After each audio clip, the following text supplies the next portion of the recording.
I knew something was wrong the moment I walked into the living room and saw my wife curled up on the couch, staring at her phone like it was some lifeline only she could see. The glow lit her face in that pale, distant way I'd come to recognize too well. Another night where she'd already made her decision before I even opened my mouth. 8 years of marriage had taught me the pattern. I'd reach for her later, she'd tense up, and the quiet rejection would rise like a familiar tide. Maybe tomorrow. The words always dropped between us like a soft but heavy weight. But tonight, something else was in the room. Someone else. Her sister. Lena had been staying with us for almost 3 weeks, claiming she needed a break from her apartment, which was being fumigated. I hadn't questioned it. She was family, and our place had the space. But ever since she arrived, there was this strange energy between her and my wife. Tight smiles, whispered conversations that stopped when I walked into the room, a tension that didn't feel like sisterly bonding. And then there was the way Lena looked at me. Not inappropriate. Not exactly. But curious.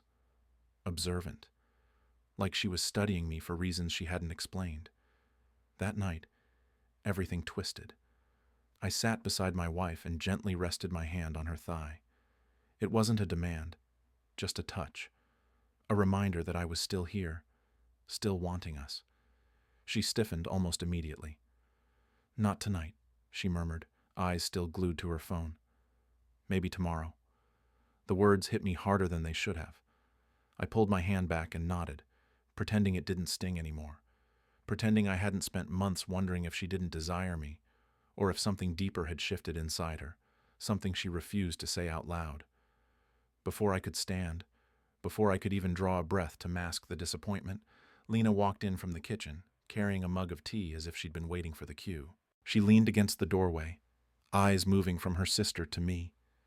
Her expression was unreadable, but her gaze lingered on me just a second too long. And then, quietly enough that it felt like a secret meant for only me, she whispered, "Why not tonight?"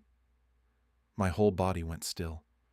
For a moment I didn't even know how to breathe, because there was no mistaking her tone, soft, almost teasing, almost challenging.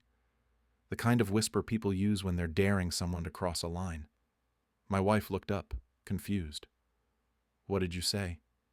Lena laughed it off, a quick, airy sound that tried a little too hard to sound casual.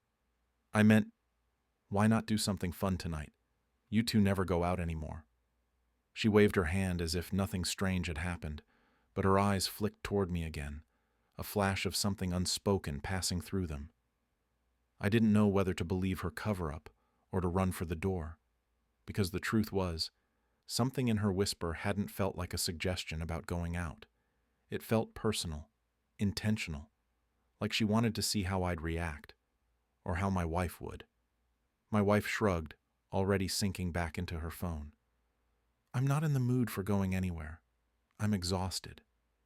Of course she was. She always was. But Lena stayed in the doorway, her presence strangely electric, like she was waiting for something else to unfold. I avoided her gaze because the tension in the room had thickened to the point where I felt like any wrong move would snap it completely. My heart was beating too fast for the situation, and yet I couldn't shake the sense that I'd just stepped into a conversation I didn't understand. Later that night, as I lay beside my wife, who had turned away from me before the lights were even off, I replayed that whisper in my mind, over and over. Why not tonight? A question that felt like a spark, a warning, or a trap. And as much as I hated to admit it, that single moment had stirred something. Curiosity, confusion, attraction, guilt. A potent mix I didn't want but couldn't push away. I didn't know then how much that whisper would unravel my life. I didn't know it was only the beginning. Over the next few days, that whisper wouldn't leave my mind. It wasn't the words themselves, or even the tone. It was the intention behind them. Lena hadn't been flirting with me, and I knew that. Whatever was happening had nothing to do with desire. Her whisper had felt like a test, or a warning, or maybe a crack in something she'd been holding back for weeks. And once I started paying attention, I saw more cracks everywhere. It began with little things. She started hovering when I walked into a room, watching me a second too long, like she was waiting for me to reveal something I didn't know I was hiding. She'd ask questions in a way that sounded casual but felt targeted. "Rough night last night?" she'd say when she saw me tired. "Long day at work? Everything okay between you two?" Always delivered with this soft curiosity that didn't match the weight behind it. And the strangest part, she kept finding excuses to be near me, not touching, not leaning in, nothing that crossed a line. Just present. Too present. If I went to the kitchen, she was suddenly there. If I stepped outside for air, she followed a minute later, pretending she needed something from her car. If I sat down to watch something, she'd settle on the other couch, silent, glancing up from her book more than she read it. At first, I told myself I was imagining it. Maybe I was hypersensitive after that night. Maybe she really did just want to help her sister by being supportive. But then something shifted. Or maybe I finally stopped giving her the benefit of the doubt. It happened one evening while my wife was in the shower.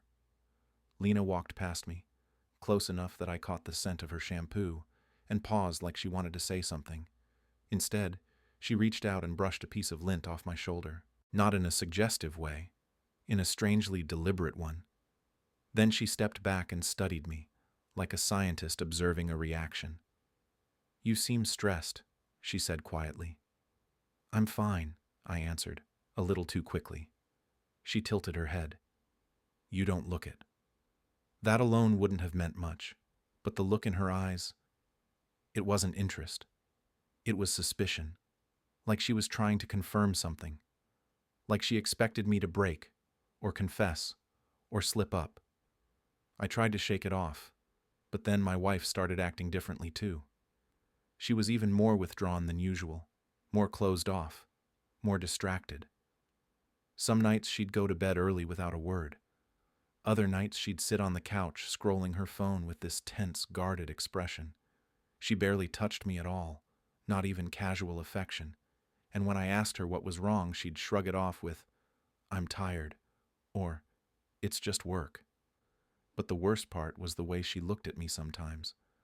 A flicker of something. Doubt. Hurt. Fear. It was like she thought I was keeping a secret from her. And no matter how many times I asked what she needed, she wouldn't tell me. It felt like the ground under our marriage was shifting, cracking, and I had no idea why. Then one night, Lena stayed up late in the living room, sitting cross-legged on the floor, flipping through one of our old photo albums, the kind we hadn't opened in years. She looked up when I entered the room, her expression oddly soft. "You and my sister used to look so happy," she said. "I mean, you still do. Sometimes." "Sometimes?" I echoed. She closed the album slowly, as if weighing every word. "I just worry about her. And I worry about you too." I frowned. "Why?" She hesitated, and in that brief pause the whole house felt like it held its breath. Then she said, "Because I don't think either of you are saying what you really feel, and secrets ruin people." Before I could respond, she stood and walked to her room, leaving the album on the floor like a silent accusation. That night, lying beside my wife's sleeping form, I felt something gnaw at me. A sense that whatever was happening went far beyond intimacy issues or exhaustion. There was something else at play, something I wasn't seeing, something she wasn't telling me. And the worst part? Lena seemed to know exactly what it was. It was the third night in a row that my wife went to bed before the sun fully disappeared, leaving me alone in the dim living room with nothing but the hum of the ceiling fan and the echo of another unfinished conversation. The distance between us had grown so thick it felt like a physical barrier, something I could press my hand against and feel the cold on the other side. And I kept wondering how long I'd ignored it, how many signs had quietly piled up while I convinced myself things were just stressful, or seasonal, or temporary.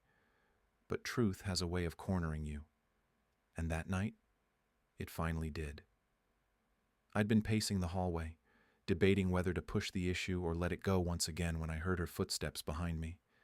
She looked exhausted, hair pulled up, shoulders sagging, eyes dim with something I couldn't read anymore. There used to be brightness there, laughter. Now it was like someone had drawn the curtains over her face and refused to let the light back in. "We need to talk," I said gently. She sighed, the kind of sigh that already expects disappointment. "About what?"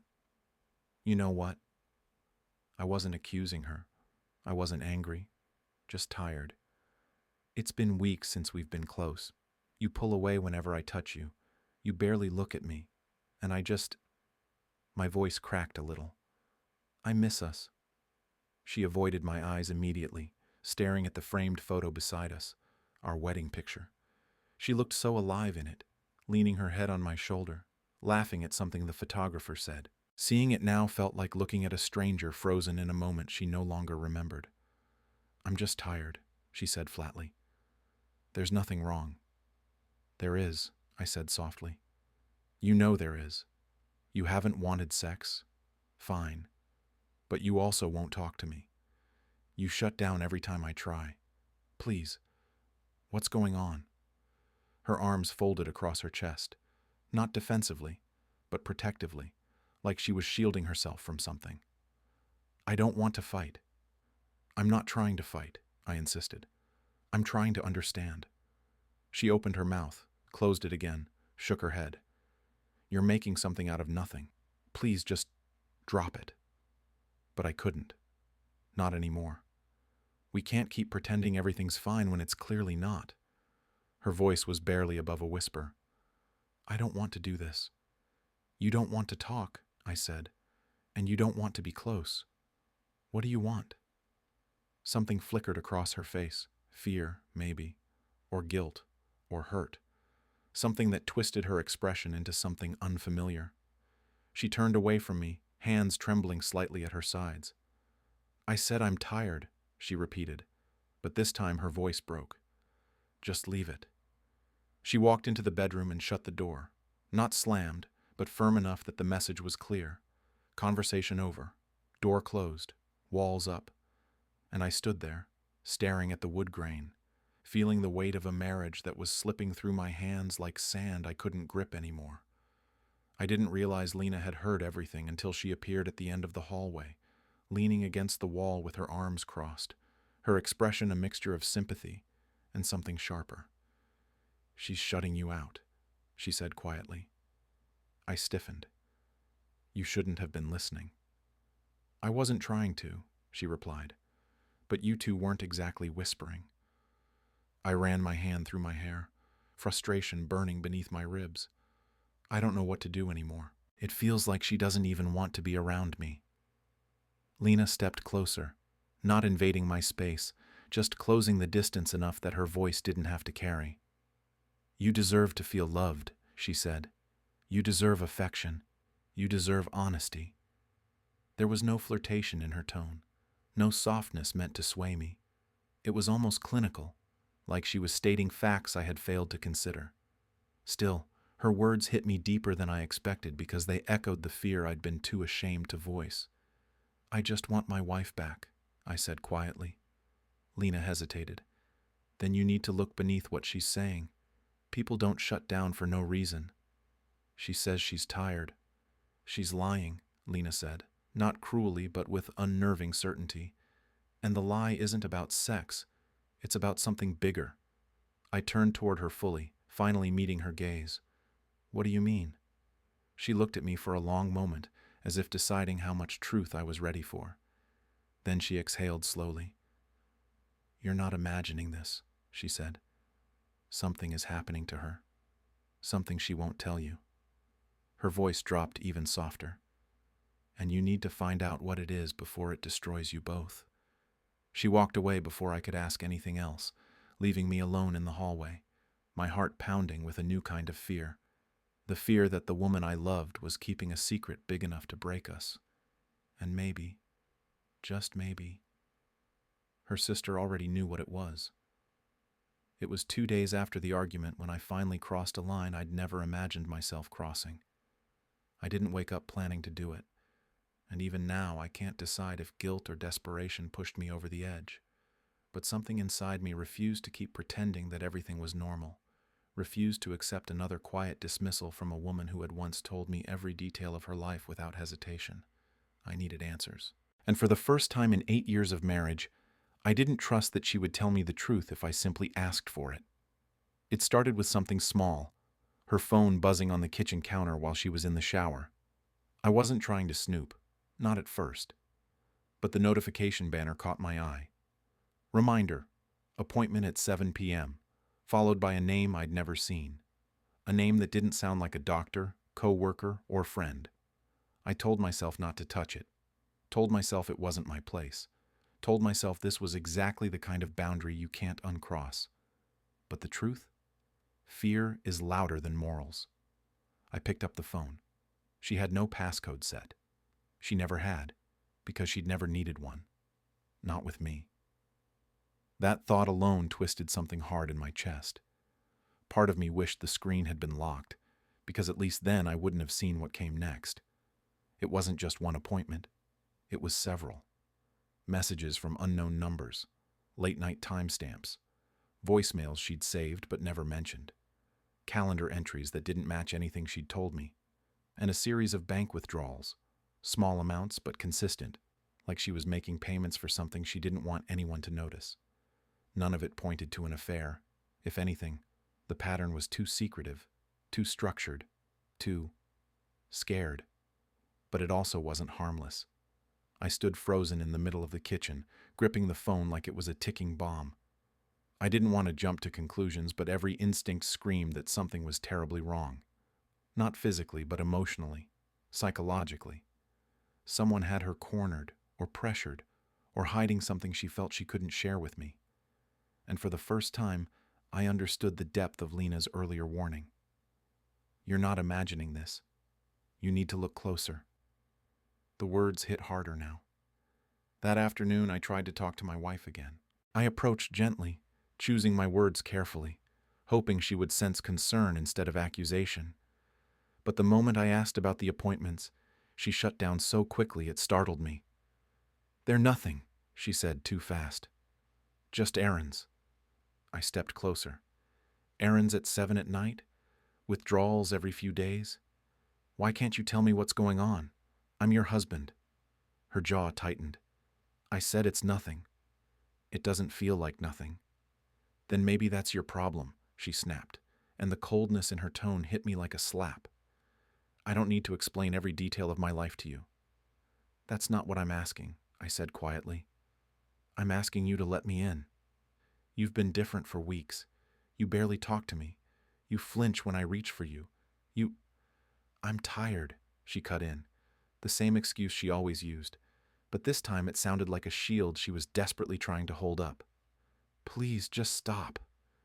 She walked out before I could answer, leaving me alone in the living room, heart pounding with frustration and something close to fear. And then, like she always seemed to when the tension reached its worst point, Lena appeared. She leaned against the hallway wall, arms crossed, studying me with an expression that made my chest tighten. Not because she was judging me, but because she looked like someone who already knew the ending to a story I'd only just begun reading. "She's not doing this on purpose," Lena said. I turned toward her, exhausted. "Then what is she doing?" "Protecting something," she said slowly. "Or someone." Her wording made my stomach drop. "Do you think she's in trouble?" Lena didn't answer right away. Instead, she walked toward the kitchen, picked up the photo album she'd left on the counter days earlier, and closed it with a soft thud. "I think," she said carefully, "that your wife is carrying a burden she believes she has to hide from you."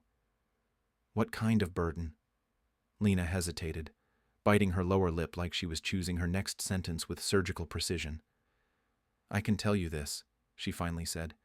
"She's scared, and someone is feeding that fear." I stared at her. "Someone? Who?" She met my eyes, and something unspoken passed between us, something heavy and unsettling. "You're closer than you think," she said softly, "but you're still not looking in the right direction." Before I could question her, she walked away, leaving the air thick with unanswered questions and a deeper sense of dread. Something big was happening. Something had its claws in my wife. And whatever it was, Lena wasn't just aware of it. She was part of it. It was nearly midnight when everything finally cracked open, and not in the way I expected. I'd been sitting on the edge of the couch for almost an hour, staring at the darkened hallway where my wife had disappeared after another tense, empty conversation. I kept replaying the last words she'd said. I don't need to explain every detail of my life to you, and each time it felt like another piece of our marriage quietly detaching. I didn't know how much more silence I could take. The house was too still, the kind of stillness that feels like it's waiting for something to break. And that's when I heard it, the soft creak of a door, followed by footsteps that didn't belong to my wife. Lena stepped into the living room like she'd been standing in the hallway deciding whether or not to come in. Her eyes were swollen. That alone startled me. Lena was many things, sharp, observant, outspoken, but fragile had never been one of them. Seeing her like that made my stomach tighten in ways I didn't understand. She approached slowly. "Can we talk?" Those 3 words normally wouldn't have meant much, but the tremor in her voice made them feel heavier. I nodded, gesturing for her to sit, but she shook her head and remained standing, arms wrapped lightly around herself like she was cold.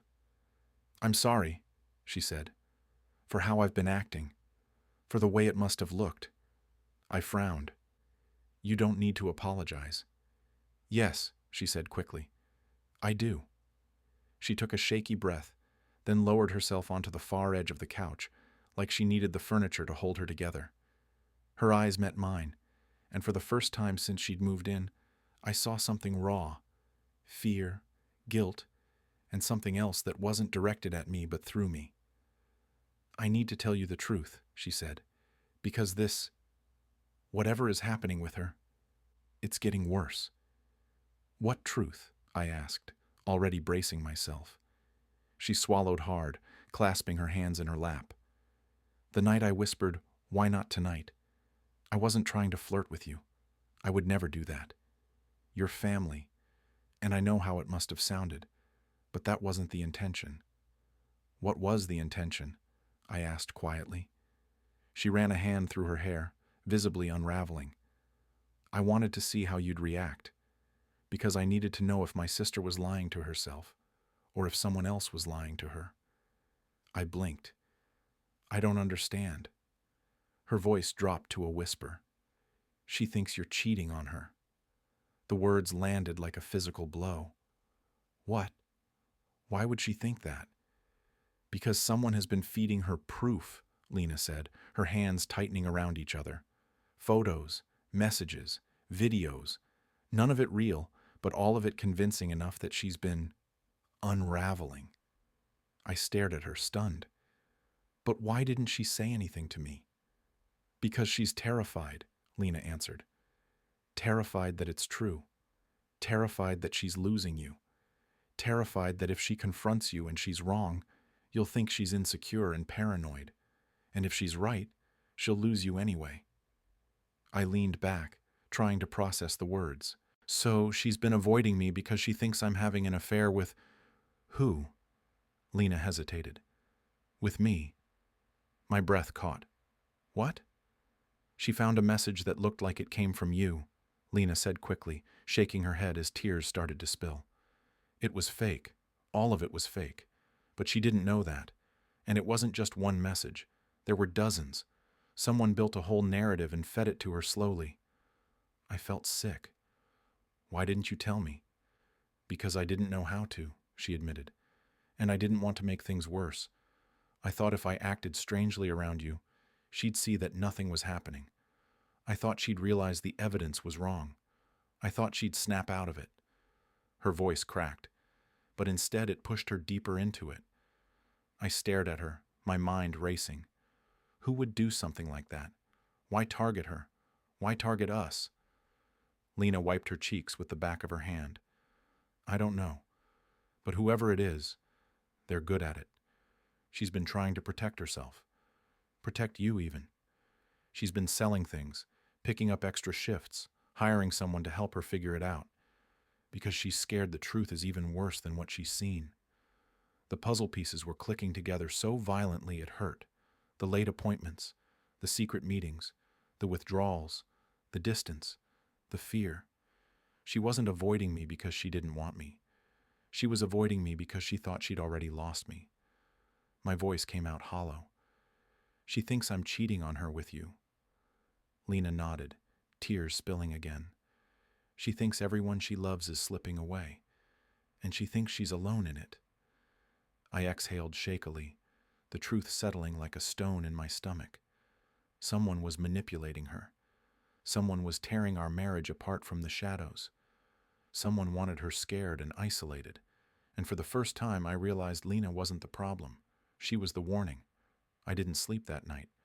I didn't even try. I lay awake, staring at the ceiling, replaying everything Lena had said while the house sat heavy with silence. The idea that my wife thought I was cheating, with her own sister of all people, was so absurd it bordered on surreal. But the more I thought about the signs, the more the pieces aligned in a way that made my chest tighten. The withdrawals, the appointments, the late-night messages, the way she tensed when I touched her, the hurt in her eyes she couldn't hide, the distance she kept like she was trying to protect herself from a blow that hadn't yet landed. She wasn't angry at me. She was afraid of me, afraid of losing me. When the sun rose, pale and thin through the curtains, I finally made up my mind.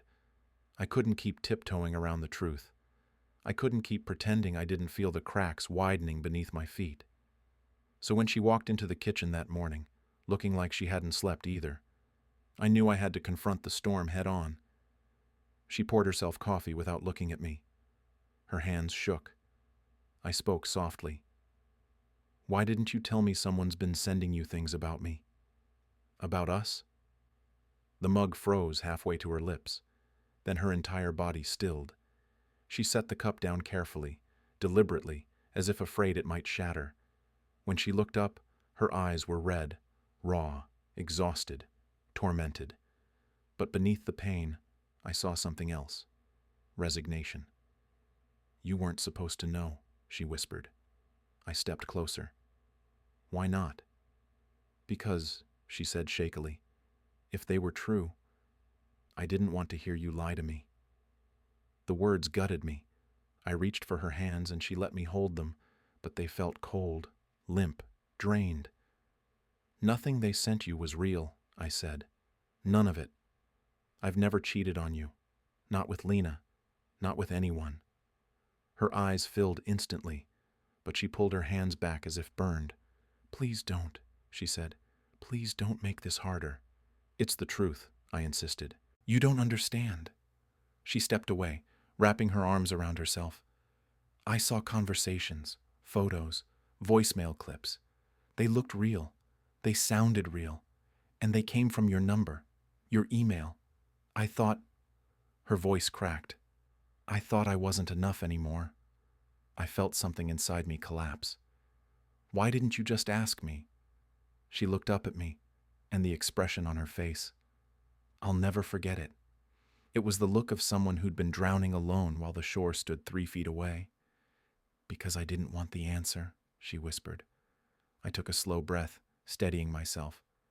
"Show me the evidence." She hesitated. "I can't fix what I can't see," I said gently. After a long moment, she nodded, small, hesitant, and walked to the bedroom. I followed her, heart pounding as she pulled out a folder from beneath a stack of sweaters in her dresser. A whole folder. Thick. Pages of printed messages. Screenshots that looked exactly like text chains between me and Lena. Fabricated photos of us standing too close, sitting together, hugging. Audio files of a man who sounded eerily like me saying things I had never said. Videos, heavily blurred, that resembled me and Lena leaving a cafe together. All edited, all faked, all designed with precision. Whoever made them knew exactly what they were doing. I felt sick. My wife sat on the edge of the bed, head in her hands. "The worst part is that I wanted to believe they were fake," she whispered. "But whoever did this, they sent them slowly, weeks apart. little pieces. It felt like unraveling a truth I didn't want to see. I knelt in front of her. They're lies. All of them. She looked at me through tears. I hired someone to investigate. I know, I said softly. I saw the messages. She flinched. I shouldn't have kept it from you. I didn't want to accuse you without proof. And every time I thought about bringing it up, I panicked.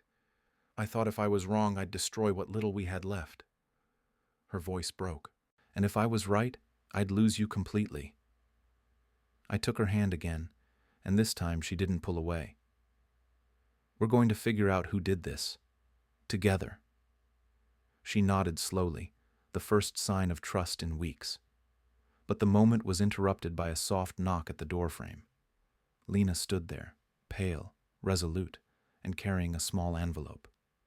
I think, she said quietly, I know where those messages came from. My wife looked up, startled. What are you talking about?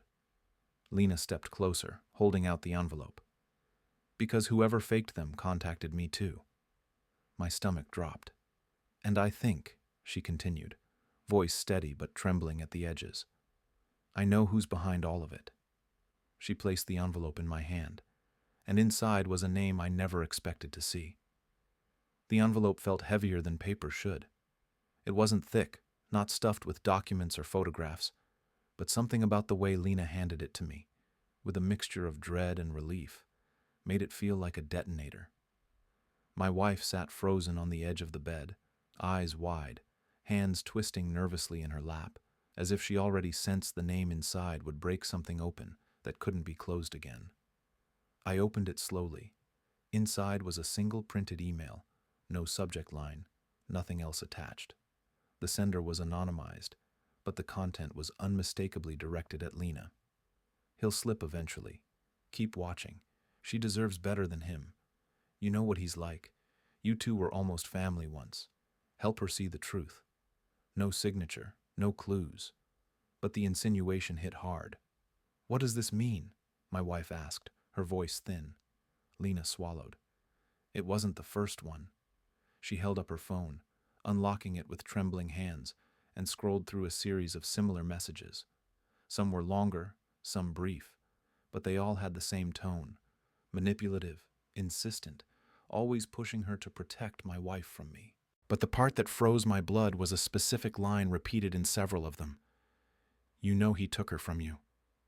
I looked at Lena. Took who from you? She exhaled shakily. Not me. Him. Her eyes flicked to my wife, searching for permission. When my wife gave a small nod, Lena sank into the armchair across from us and spoke with a quiet, almost reluctant steadiness. Before you two got engaged, she began, my sister was dating someone else. You remember? I did. The ex-fiancé. The man whose name we hadn't spoken in years. The man who had shown up once after the breakup begging for another chance before she asked me to block him on everything. The man who didn't take rejection well. I felt my pulse quicken. You think it's him? Lena nodded. He contacted me a few months ago. At first I ignored him, but then he started sending messages saying he was worried about her, that you were pulling away from her, that you might hurt her. He acted like he was just being a concerned friend from the past. That doesn't make sense, I said, though part of me already knew it did. He was very convincing, Lena continued, and I didn't want to interfere, but the things he said, he tapped into old insecurities she had. He knew exactly how to do it. He always did. My wife's face drained of color. He contacted you? Why didn't you tell me? Because I didn't want to upset you, Lena said softly. And at first he was polite, friendly even. I didn't think he'd escalate. But then he started hinting that he knew things about your marriage. Things he couldn't possibly know unless he was watching. A chill crawled across my skin. Watching how? He sent me photos, Lena whispered. Pictures of your street, the front door, your car in the driveway at night. Nothing incriminating on its own, but enough to scare me. My wife covered her mouth with her hands, eyes brimming. Oh my God, Lena continued. When I realized he was manipulating me too, I blocked him. But by then, he'd already sent her all those proofs. He was playing both sides, convincing me you were distant and untrustworthy, and convincing her you were having an affair with me. My wife looked shattered. Why would he do this? I answered before Lena could. Because he wants you back. Lena nodded grimly. He even mentioned it in one message. He said he never stopped loving you, that he made a mistake letting you go, that he could treat you better. And then he started painting your marriage like something broken, something he could rescue you from. My wife's expression twisted with disgust. He thinks I'd ever go back to him? He doesn't need you to actually go back, Lena said. He just needs you to doubt your marriage. Doubt him. She gestured toward me. Doubt yourself. I felt a cold fury settle into my bones. He weaponized your fear. My wife nodded, tears sliding down her cheeks. I let him. No, Lena said firmly. He exploited you. He exploited all of us. I looked between the two of them, my chest tight. We need to expose him. How? My wife whispered. He's careful. He doesn't use his real number. He doesn't leave a trail. Lena hesitated, then reached into her pocket and pulled out another piece of paper, crumpled, worn, like she'd considered destroying it more than once. He slipped once, she said quietly. Last week.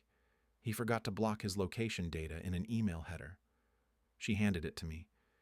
It pinged near the cafe where he used to take her, and then again near your house a few hours later. My wife stiffened. He was here? Not inside, Lena said, but close. I closed my eyes for a moment, rage boiling beneath my skin. He'd been circling our lives like a parasite, fabricating evidence, feeding doubts, staging coincidences.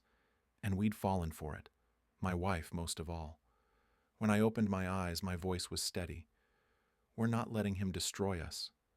My wife reached for my hand. What do we do? I looked at both of them. We take everything he's given us, I said, and we turn it back on him. Lena nodded slowly, her expression resolute. We trap him, she said, and we make sure he never does this again. Once we agreed to expose him, the energy in the house shifted. It wasn't relief, not even close, but it was the first time in weeks that my wife looked at me without flinching. The first time I felt like we were standing on the same side of something instead of opposite edges of a widening crack.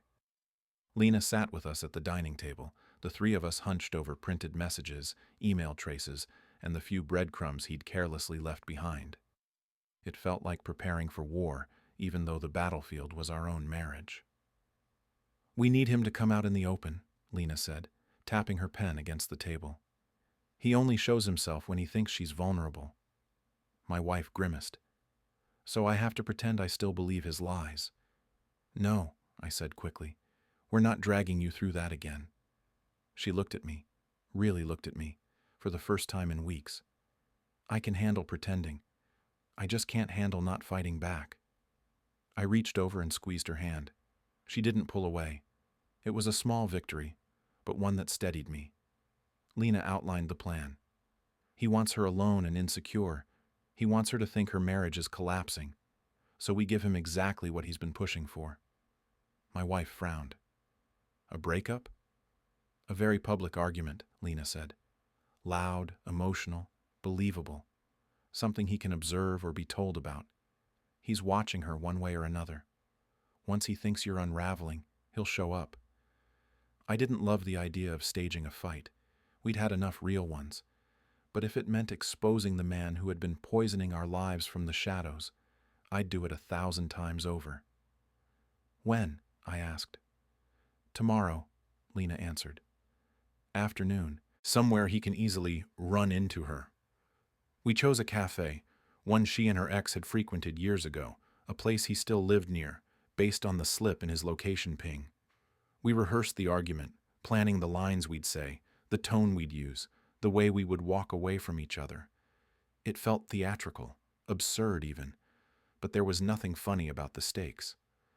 That night, as we lay in bed, my wife turned to me. Do you hate me for believing him? The question hit deeper than she could know. No, I said. I just hate that someone made you doubt yourself. She swallowed hard. I doubted you too. I know, I said softly. But you were attacked, manipulated. You were isolated on purpose. Tears slipped down her cheeks. I should have come to you.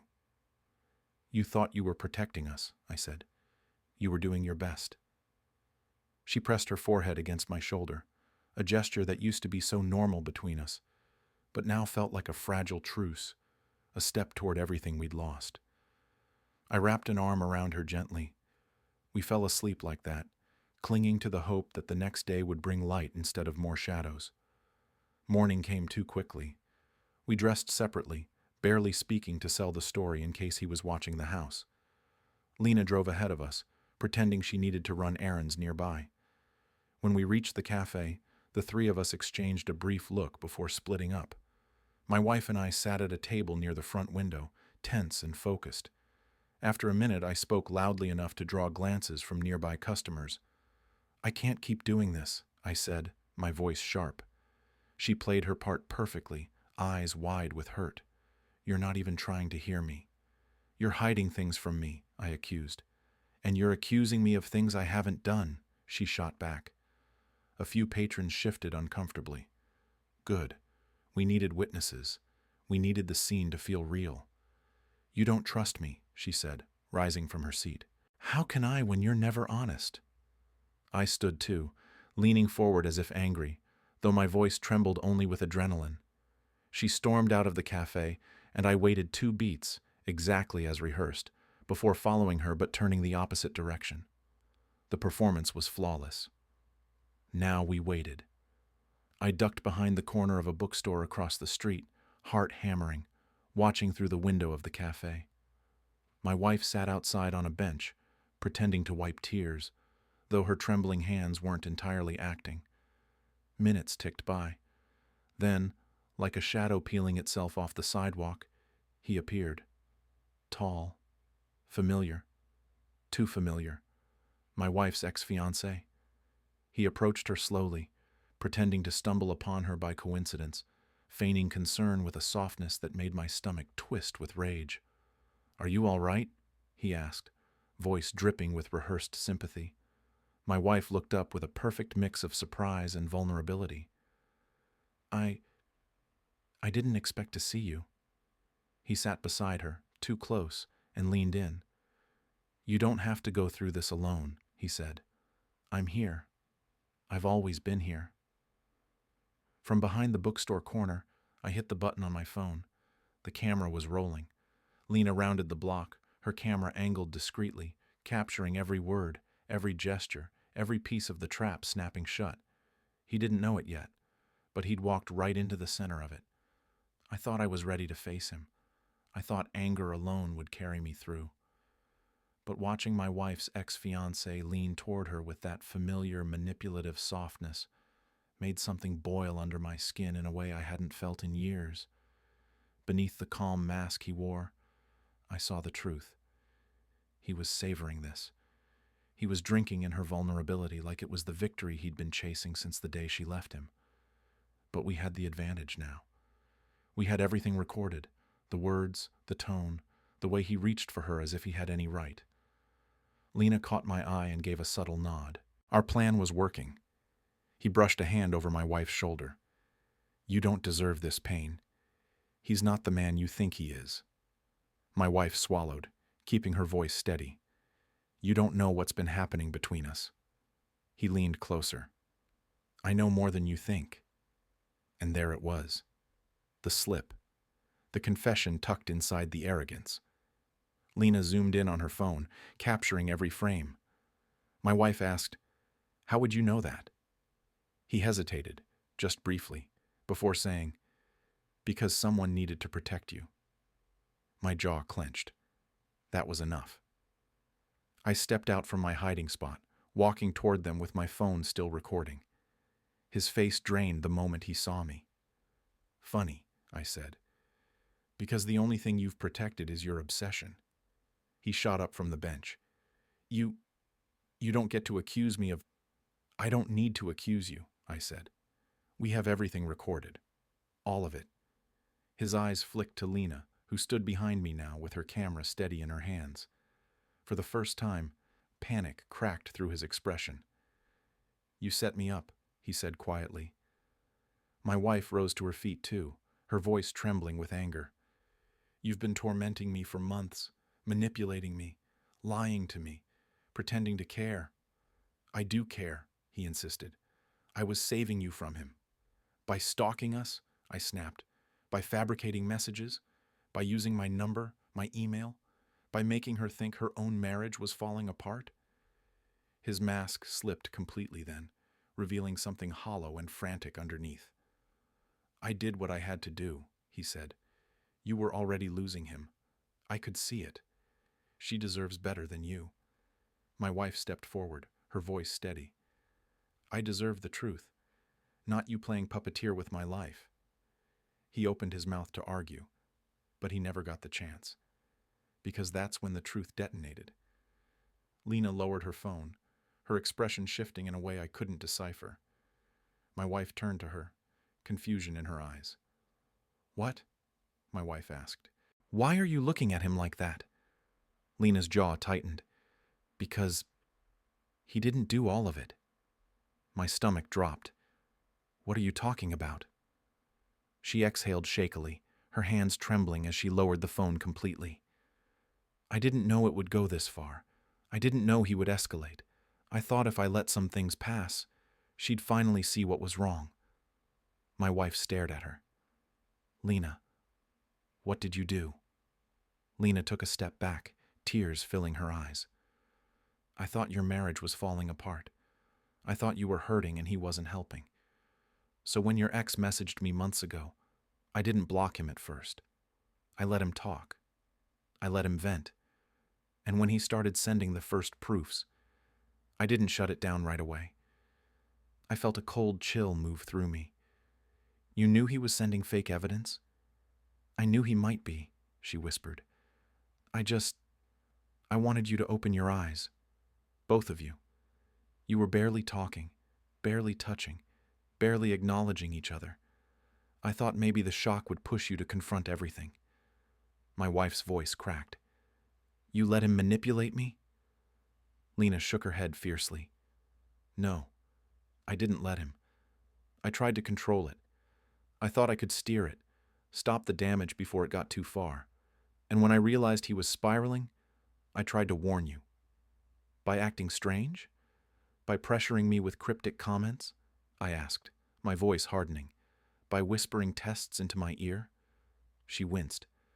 "I needed to know if his claims had any truth. I didn't want to accuse you unfairly. I was trying to protect her." My wife's voice rose sharply. "Protect me? You betrayed me." Lena flinched like the words were physical blows. I know I did. But I never helped him directly. I never sent him anything. I just didn't stop him when I should have. And by the time I tried to fix it, it was already out of control." Her ex laughed suddenly, a hollow, bitter sound. "She thought she could outsmart me. You're both idiots if you didn't see she played right into my hands." Lena shot him a glare full of venom. "I tried to protect her from you. And you failed," he said coldly. My wife stared between them, the man who had manipulated her, and the sister who had let the damage grow. Her voice shook. "I can't believe this." Lena sobbed softly. "I never meant to hurt you. I just wanted you to see how broken things had become." A silence fell, thick, suffocating, because the second twist was clear. My wife's ex had engineered the lies.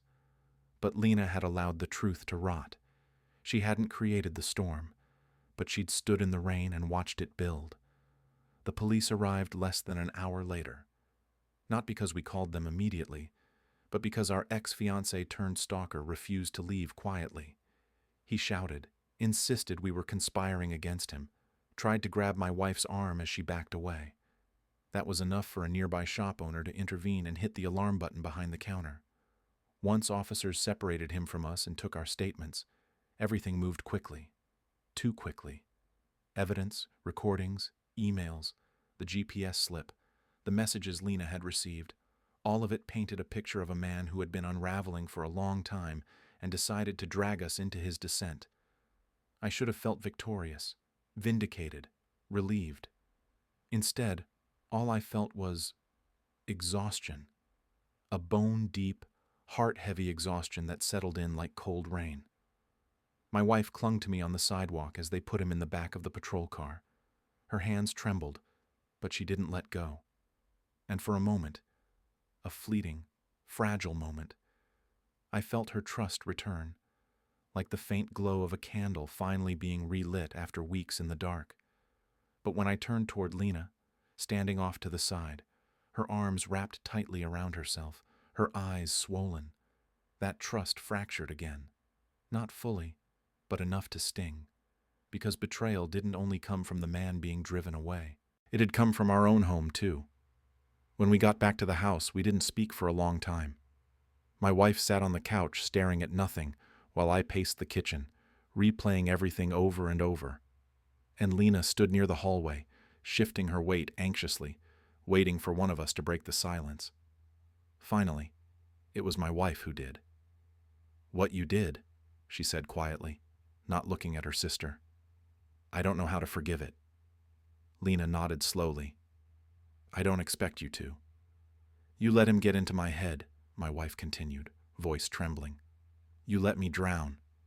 Lena's voice cracked. "I thought I was helping. I thought, if you saw how much the marriage was slipping, you'd talk to him.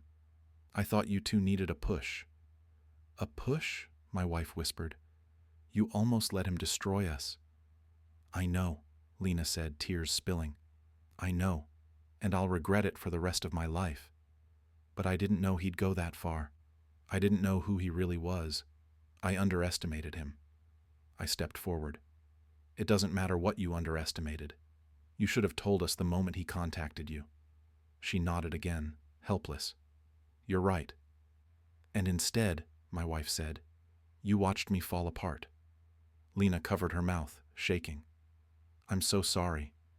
The three of us stood in that heavy silence, a silence that felt like the moment after a storm when you survey the wreckage and don't yet know what can be rebuilt. Eventually, Lena packed her suitcase. She didn't ask to stay. She didn't ask for forgiveness. She just hugged her sister tightly, a broken, lingering hug, and whispered, "I love you, even if you don't trust me anymore." My wife didn't respond. Lena gave me a small nod, then left the house without looking back. When the front door clicked shut, my wife sank onto the couch and let out a breath she'd been holding for weeks. I sat beside her, not touching, just close enough to feel the warmth of her presence again. She leaned into me, slowly, cautiously, like someone relearning how to stand after being injured. "I need time," she said softly. "I still love you. I never stopped. But I need time to untangle everything I felt, everything I believed, everything he made me question." "I'll give you whatever you need," I told her. And I meant it. She rested her head on my shoulder. "I think I want to stay with my aunt for a little while.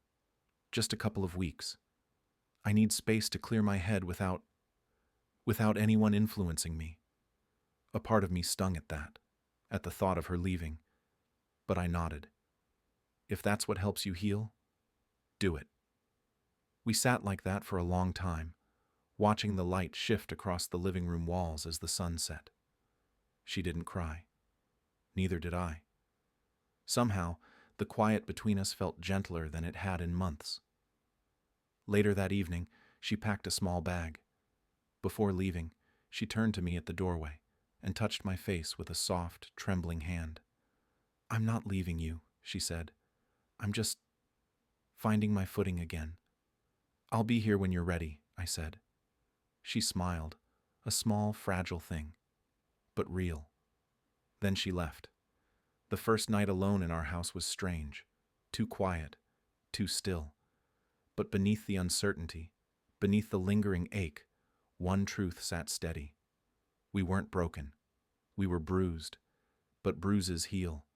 Her ex-fiancé would face charges for stalking, identity fraud, harassment, and digital impersonation.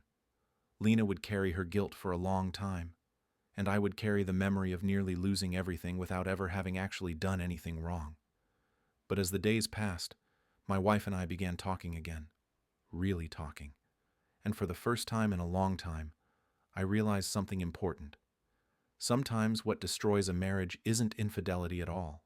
It's silence, assumptions, unspoken fears, and the wrong person whispering in the right ear. We rebuilt slowly, carefully, honestly. And in the end, the strangest part wasn't how close we came to falling apart. It was how strong we became because we finally told each other the truths we'd been avoiding for years. The storm didn't save us. It stripped us bare. And somehow, we found our way back.